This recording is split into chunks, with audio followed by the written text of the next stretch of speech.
got King of the Hill theory to talk about today, and it's about Dale knowing about the affair. It's short and sweet, jumps straight to the point, and for the most part, everything really adds up. If anything, I think of this video as an apology letter to my Bill Snaps review I did last year.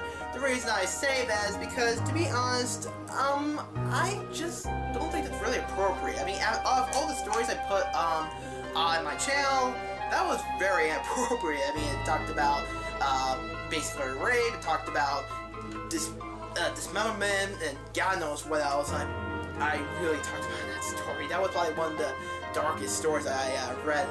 And technically it's not even really a creepypasta, it's just like, it got put on the Creepypasta Wikia the previous year, I think, like last year or so, and then I got taken down, and I found our website, so I just did it right before that trip to New York and then to North Carolina last year, because I wanted to give you guys something, but, I mean, if you like it, good, but the way I see it with this video, if nobody else liked it, if there was people who didn't like the previous video, then just look at this video as a makeup video.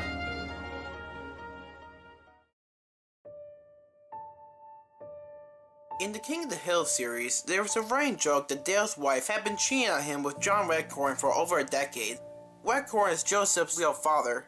Everyone believes that Dale was too naive to catch on to this.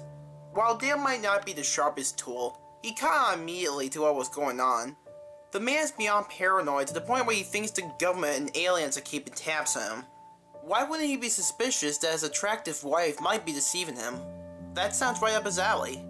He often questions what his wife sees in him in the first place.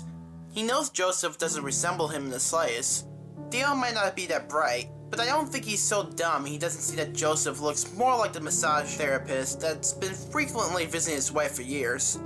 He had a spiritual hallucination where he is lying in bed with his wife, but she had the head of a mantis and decapitated him, representing revelation. Honestly, I think he knew right from the beginning. So if Dale knew this, why didn't he do anything about it?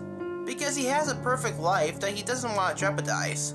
He has a great father and loves Joseph sincerely. His wife pays the majority of the finances so he can have his own business. He lives close to his best friends and doesn't want to relocate.